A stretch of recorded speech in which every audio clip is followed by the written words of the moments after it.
know, they say in real estate, it's all about location, location, location. But what makes an incredible community isn't just the location, the parks, the schools, it's the people. And it's the neighbors helping neighbors. And today we're going to learn about a nonprofit that's what they're all about, Neighbors Helping Neighbors. It's the See You Later Foundation.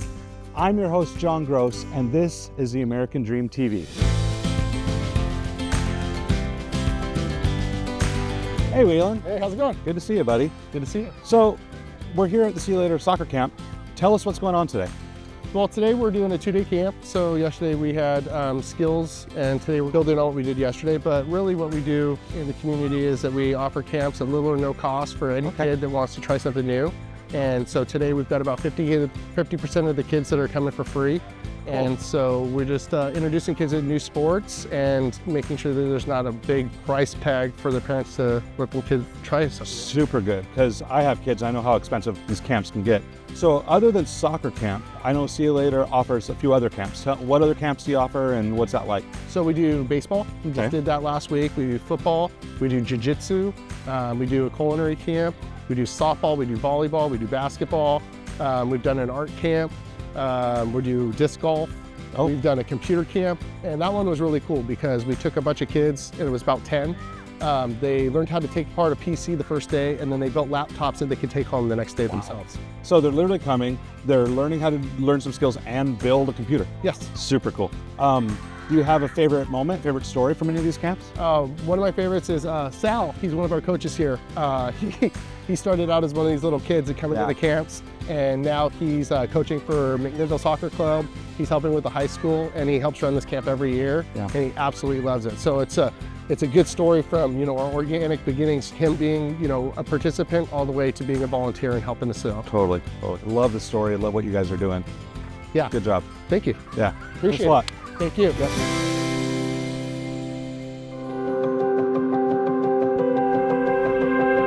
Carmen. Hey. So good to see you. You Oh my too. gosh, I'm so excited to be here with you today. Thank you. Let's just get right into this. You know, Okay. I know a little bit about See You Later, but why don't you just tell me, where did See You Later get started? Yeah, well, that's kind of one of those sad stories that became a good story. Sure. So our son, Scott, he was 9 years old. He was diagnosed with a bone cancer called osteosarcoma. We had a 2.5-year battle. You know, it was filled with chemotherapy and radiation, stem cell transplants, lots of overnight stays at Dornbecker Children's Hospital. Sure. But he did pass away at 12 years old in his daddy's arms. Yeah. He was not your perfect kid, but he was a fun, positive kiddo. Sure. Love that. He loved to make people laugh, and he did card tricks and magic tricks and just always wanted to make people laugh. He just had that electric personality. Gosh, I love it. Yeah. I love it. Tell me a little bit about See You Later. Yeah. I mean, what does that mean? Right. So our motto is inspiring youth and encouraging families. Sure. But you know, the first thing that we did is we helped raise funds to build Scotty's Playhouse. Okay. And it's that indoor large play structure in town. And you know, the kids can come, parents come, and they can cast their cares aside and go play at Scotty's Playhouse. So much fun. We've had birthday parties there. So, and I've had just as much fun in the slides as the kids have. So no, I love that. I love that. So that was the first thing we did, but then we didn't stop there. We had a wonderful group of close friends along with some amazing supporters, and we started raising funds to do things that would inspire youth and encourage families. And so we thought, what better way to start doing youth camps for the kids to come and learn something new? Very good. I want to nail this down. The term See You Later, that means something special. It does, yeah. Can we talk about that? Sure. Scotty, we had a Make-A-Wish gift, and he wanted to go on a Make-A-Wish cruise for the family.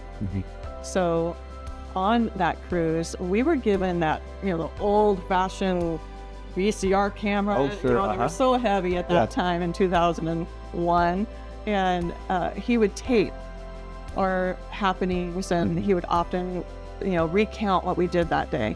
And one time he turned the camera to himself, and he said, we were at Grand Cayman today, and we rode the Wave Runners, and we're gonna do this and that tomorrow. Okay, see you later. And the folks that created the wonderful video at the memorial celebration with over 1,000 people there, He told us, see you later. And it's the last thing that was said on that video. So it's just special to us. What a powerful memory. What you and your family have done is incredible. And you guys are touching our community in such an amazing way. That's why I wanted to do this story. There are some great nonprofits, and you are just setting the pace for us. So thank you for what you do for our community. Thank you for sharing your son's story. What an amazing story it is, and the chapters are continuing. Right. And it's neat to see that at soccer camp with little ones playing around, and I can just imagine Scotty down there playing with them, kicking the ball. And I just love that. So thank you. Yeah. Thank you for everything you do. I sure do appreciate you guys. Thank you. And we'll see you later. Okay, see you later. It often takes others to inspire us to dream, and that's what the See You Later Foundation is all about. And McMinnville is so excited to have them be part of our community. I'm John Gross, this is the American Dream TV, and we'll see you later.